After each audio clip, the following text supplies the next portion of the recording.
அன்புள்ள மெகா தொலைக்காட்சி நேயர்கள் அனைவருக்கும் உங்களுடைய வெல்னஸ் குருஜியுடைய அன்பான வணக்கங்கள்.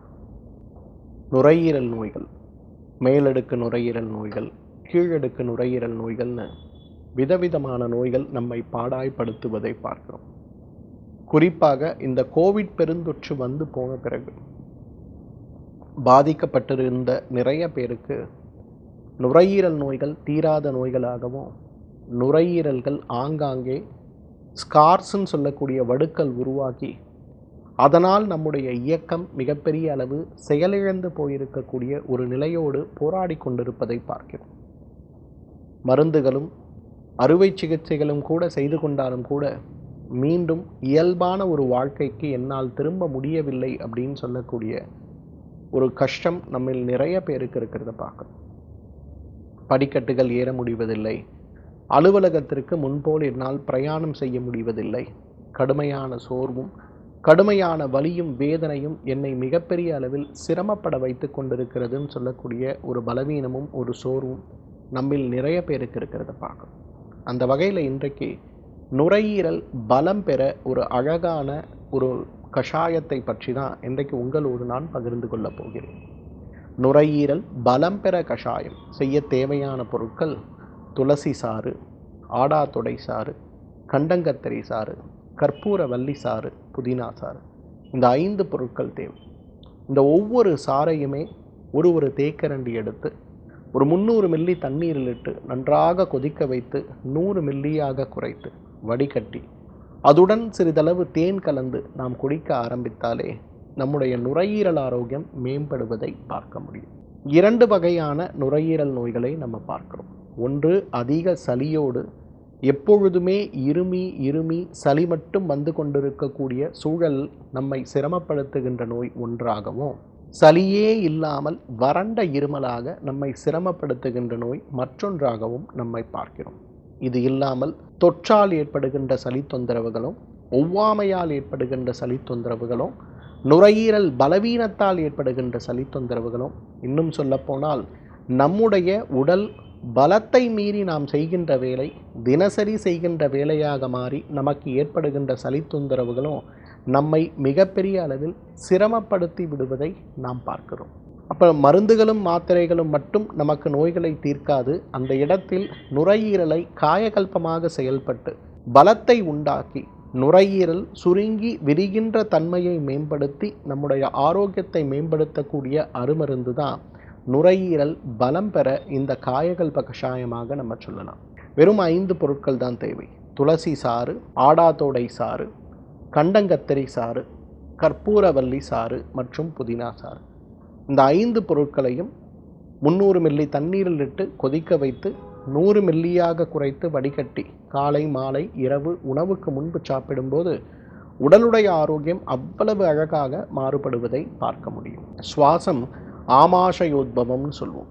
நுரையீரல் நோயோடு அவதிப்பட்டு கொண்டிருக்கக்கூடிய நிறைய பேருக்கு ஏற்படக்கூடிய மிகப்பெரிய சிரமம் என்னன்னா வயிறு உப்புசம் தான். இந்த வயிறு உப்புசம் அப்படிங்கிறது நுரையீரலில் நமக்கு கீழே போக விடாமல் உதரவிதானம்னு சொல்லக்கூடிய நுரையீரலையும் வயிறையும் பிரிக்கின்ற தசைப்பகுதி கீழே போக விடாமல் நம்மை தடுத்து நுரையீரலில் இருக்கக்கூடிய காற்று முழுமையாக வெளிவிடாமல் நம்மை தடுத்து ஷார்ட் பிரெத்துன்னு சொல்லுவாங்க. மேல் மூச்சு கீழ்மூச்சு வாங்குகின்ற மூச்சு முழுமையான மூச்சாக இல்லாமல் தடைப்பற்ற மூச்சாக மாறி நமக்கு நுரையீரலில் கடுமையான அழுத்தத்தையும் இரத்த அழுத்தத்தையும் உருவாக்கக்கூடிய ஒரு நிலையாக மாறிவிடுவதை பார்க்கிறோம். வயிற்றிலிருந்து உதரவிதானத்தை அதிகமாக அழுத்தி மூச்சு விட முடியாமல் நம்மை சிரமப்படுத்துகின்ற நோயை தீர்க்கக்கூடிய ஒரு அழகான அருமருந்தாகவும் இந்த நுரையீரல் பலம் பெற கஷாயத்தை நம்ம சொல்ல முடியும்.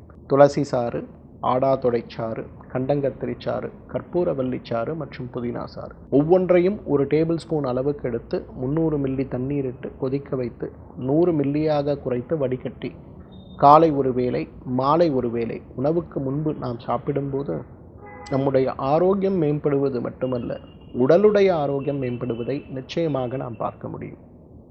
நிறைய குழந்தைகளை இன்றைக்கு பார்க்குறேன். பிறக்கும் போதே ஒவ்வாமை சார்ந்த சிரமங்களோடு பிறந்து அந்த குழந்தைகள் மிகுந்த சிரமத்திற்கு உள்ளாகிறதையும், அந்த ஒவ்வாமையால் அடிக்கடி சளி, இருமல், தும்மல், காய்ச்சல், மூக்கில் தண்ணீர் கொட்டிக்கொண்டே இருப்பது, மூக்கில் தண்ணீர் கொட்டுவது கொஞ்ச நாள் வந்த உடனேயே அது அப்படியே நுரையீரல் சளியாக மாறி நுரையீரலுடைய பலவீனத்தை ஏற்படுத்துவதுன்னு நிறைய சிரமங்களை உருவாக்குறத பார்க்குறோம். மாதத்திற்கு ஒரு முறையாவது மருத்துவமனைக்கு சென்று ஊசி மருந்துகளையோ ஆன்டிபயோட்டிக் சார்ந்த மருந்துகளையோ எடுத்து சிரமப்படுவதையும் நம்ம பார்க்கிறோம். என்ன மருந்துகள் கொடுத்தாலும் என்ன உணவுகள் கொடுத்தாலும் கூட நோய்த்தன்மை குறையவில்லையேங்கிற வருத்தம் நம்மில் நிறைய பேருக்கு இருக்கிறதையும் பார்க்கிறோம். இந்த நோய்த்தன்மையை குறைத்து உடலை ஆரோக்கியப்படுத்த வேண்டும் அப்படின்னு வரும்போது, உடலில் இருக்கக்கூடிய நோய்த்தன்மையற்ற ஒரு ஆரோக்கிய பெருவாழ்வுக்கு நாம் போக வேண்டும் அப்படின்னு வரும்போது நமக்கு உதவி செய்கின்ற மிகப்பெரிய அருமருந்துகளில் ஒன்றாகத்தான் இன்றைக்கு இந்த ஆஸ்துமா நோய் தீர அல்லது நுரையீரல் பலம் பெற கஷாயத்தை நம்ம சொல்லலாம்.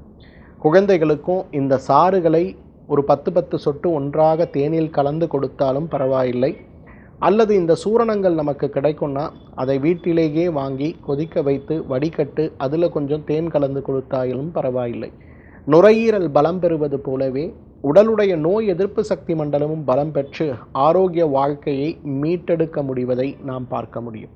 கோடை காலத்தில் வரும்போது அந்த டான்சிலைட்டிஸ்ன்னு சொல்லக்கூடிய நோய்க்கான அறுவை சிகிச்சையும், அதே போல் அடினாய்ட்ஸ்ன்னு சொல்லக்கூடிய நோய்க்கான அறுவை சிகிச்சையும் பெரும்பாலும் நடப்பதை பார்க்கிறோம். வருடம் முழுவதும் குழந்தை சாப்பிட முடியாமல் மூச்சு விட முடியாமல் கஷ்டப்படுறான், மருத்துவர்கிட்ட போனோம், அறுவை சிகிச்சை செய்து இதை குணப்படுத்த முடியுமா அப்படிங்கிறத நம்ம சொன்னாங்க. ஆனால் அறுவை சிகிச்சை செய்த பிறகு இந்த நோயுடைய தீவிரம் குறைந்து போயிருக்கான்னு கேட்டால் இல்லை. அப்போ மீண்டும் இதே ஆன்டிபயோட்டிக் மருந்துகளையும் அலர்ஜி சார்ந்த மருந்துகளையும் நுரையீரல் தண்ணீர் விடக்கூடாத மருந்துகளையும் தொடர்ந்து கொடுக்குறாங்க.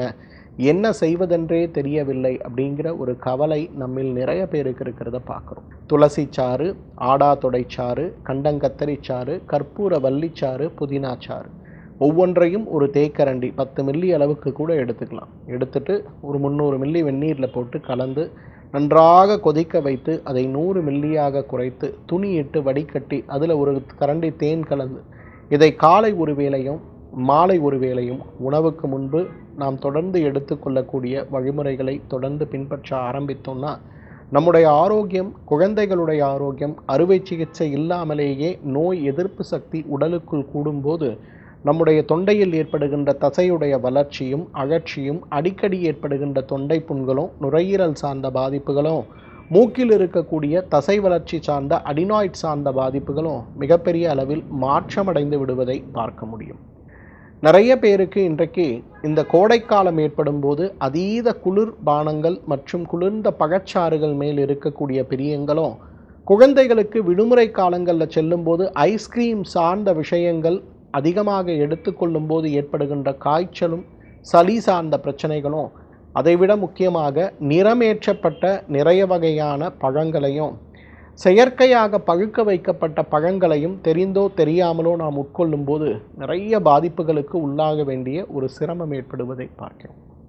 இந்த பாதிப்புகள் நமக்கு நிரந்தர பாதிப்புகளாக கூட சில நேரங்களில் மாறி ஒவ்வாமை நோயை மிகப்பெரிய நோயாக மாற்றி உணவு சார்ந்த விஷயங்களும் சுற்றுப்புறத்தில் இருக்கக்கூடிய கழிவுகளும் கூட நமக்கு நிறைய சிரமங்களை ஏற்படுத்தி விடுவதை பார்க்கிறோம். இது சார்ந்த சிரமங்களை மாற்றி உடலை ஆரோக்கியப்படுத்த வேண்டும் அப்படின்னு வரும்போது மிகப்பெரிய அளவில் நமக்கு உதவி செய்யக்கூடிய அருமருந்தாக இந்த நுரையீரல் பலம் பெற கஷாயத்தை நம்ம சொல்லலாம். யாருக்கெல்லாம் ஒற்றை தலைவலியும், நீண்ட காலமாக தும்மல் நோயும், அடுக்கு தும்மல் நோயும், காலை எழுந்த உடனேயே மூக்கிலிருந்து குழாவை துறந்து விட்டால் தண்ணீர் கொட்டுவது போல தண்ணீர் கொட்டிக்கொண்டே இருக்குன்னு சொல்லக்கூடிய சைனசைட்டிஸ் நோயும், அதிகமாக ஒரு சிறு தூசி என்னுடைய மூக்கில் சென்று விட்டால் கூட மூக்கில் தண்ணீர் கொட்டக்கூடிய அளவு மிக கடினமாக மாறி நம்மை சிரமப்படுத்துகிறதுன்னு சொல்லக்கூடிய ரைனைட்டிஸ் சார்ந்த நோய்களும் இன்றைக்கு கட்டுப்படுத்தப்பட வேண்டும் அப்படின்னு வந்தோம்னா இந்த நுரையீரல் பலம் பெற கஷாயத்தை நாம் பயன்படுத்தினாலே போதும். துளசி சாறு, ஆடாதோடை சாறு, கண்டங்கத்தரி சாறு, கற்பூர வள்ளிச்சாறு, புதினா சாறு அனைத்தையுமே 2 கிராம் அளவுக்கு எடுத்து 300 மில்லி தண்ணீரில் இட்டு கொதிக்க வைத்து 100 மில்லியாக குறைத்து வடிகட்டி காலை ஒரு வேளை மாலை ஒரு வேளை உணவுக்கு முன்பு நாம் எடுத்துக்கொள்ள ஆரம்பிக்கும் போது நம்முடைய ஆரோக்கியத்தில் ஏற்படுகின்ற மாறுதல்கள் மிகப்பெரிய அளவில் உடலுடைய ஆரோக்கியத்தை மட்டுமல்ல நம் உள்ளத்துடைய ஆரோக்கியத்தையும் மேம்படுத்தி விடுவதை பார்க்க முடியும். இரவு நேரங்களில் இந்த பூச்சி மருந்துன்னு சொல்லக்கூடிய நெபுலைசேஷன் எடுத்துக்கொள்வதும், அதே நேரத்தில் புகை மருந்துன்னு சொல்லக்கூடிய இன்றைக்கு இன்னேலர்ஸ் பயன்படுத்துவதையுமே வழக்கமாக வைத்திருக்கக்கூடிய பெரியவர்களும் குழந்தைகளும் கூட ஒரு இணை மருந்தாக, துணை மருந்தாக இந்த நுரையீரல் பலம் பெற மிகச் சுலபமான மருந்தாக இருக்கக்கூடிய துளசி, ஆடாதோடை, கண்டங்கத்திரி, கற்பூரவல்லி மற்றும் புதினாவை தேனுடன் கலந்து கொதிக்க வைத்து எடுக்கக்கூடிய சாறாக இருக்கக்கூடிய இந்த அருமருந்தை சாப்பிடுகின்ற ஒரு வழக்கத்தை வைத்து கொண்டாலே நம்மாலும் நுரையீரல் நோய்களற்று, தீர்க்க முடியாத நுரையீரல் நோய்களாக இருந்தாலும் கூட அதுடைய தீவிரமற்று ஒரு ஆரோக்கியமான வாழ்க்கையை ஆயுள் முழுவதும் வாழ முடியும். மீண்டும் மற்றொரு ஆரோக்கிய குறிப்போடு உங்களை சந்திக்கிறேன். அதுவரை உங்களிடமிருந்து விடைபெறுவது உங்களுடைய வெல்னஸ் குருஜி. நன்றி, வணக்கம்.